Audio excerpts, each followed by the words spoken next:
જામનગરમાં સતત ત્રીજા દિવસે જીએસટી વિભાગનું મેગા સર્ચ ઓપરેશન જોવા મળ્યું છે। વેપારીઓ સહિત ધંધાર્થીઓના એકમો, ઓફિસો અને સાથે જ ઘર ઉપર દરોડા પાડવામાં આવ્યા છે।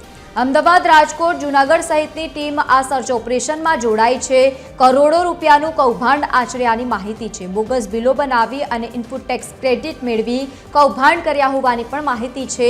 મોટા માથાઓની સંડોવણી સાથે કરોડો રૂપિયાના કૌભાંડની પણ આશંકા વ્યક્ત કરવામાં આવી છે।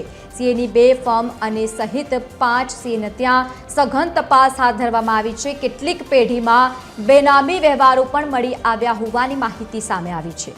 કરોડો રૂપિયાના નાણાકીય વ્યવહારો પણ શંકાના દાયરામાં છે।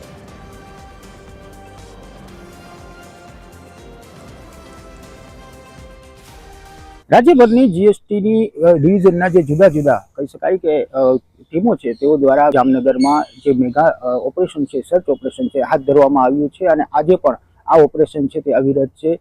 જે રીતે જે ઇન્ફોર્મેશન ટીમોનું જે મેગા સર્ચ ઓપરેશન છે કે જેમાં દેશ વિદેશમાં જે વ્યાપાર કરતા વેપારીઓ અને ધંધાર્થીઓ અને જે કોન્ટ્રાક્ટર એકમો છે કે જેમાં ઓફિસ અને ઘર પર જીએસટી વિભાગે દરોડા છે તે પાડવામાં આવ્યા છે।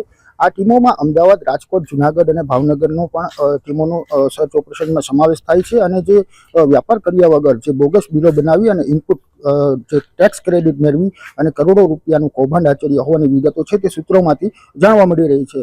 અમદાવાદની ટીમો દ્વારા જે કહી શકાય કે 21 સ્થળોએ, જૂનાગઢની ટીમો દ્વારા 3 તેમજ જે રાજકોટની ટીમ દ્વારા જે 4 સ્થળોએ કાર્યવાહી છે તે હાલ કરવામાં આવી રહી છે અને જીએસટી વિભાગના આજે મોટા સર્ચ ઓપરેશનને લઈને જામનગર શહેરમાં જે કહી શકાય કે સન્નાટો છે તે પણ મચી જવા પામ્યો છે અને જે આખી રાત જે આ જામનગરની જીએસટી કચેરી છે તે ધમધમતી રહી છે અને ખાસ કરીને જે રીતે મોડી રાત્રે પણ જે 3 વેપારીઓ છે કે તેમને જીએસટી કચેરી ખાતે બોલાવી લેવામાં આવ્યા હતા, જે પૈકી જે 2 વેપારીઓ છે તેમને છોડી દેવામાં આવ્યા છે, જ્યારે એક વેપારી છે તેમને હજુ પણ અહીં દફતરમાં બેસાડી દેવામાં આવ્યા છે।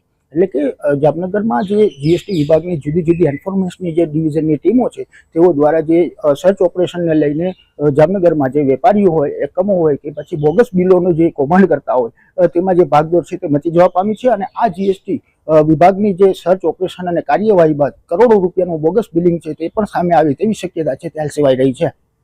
સલમાન ખાન, TV 13, જામનગર।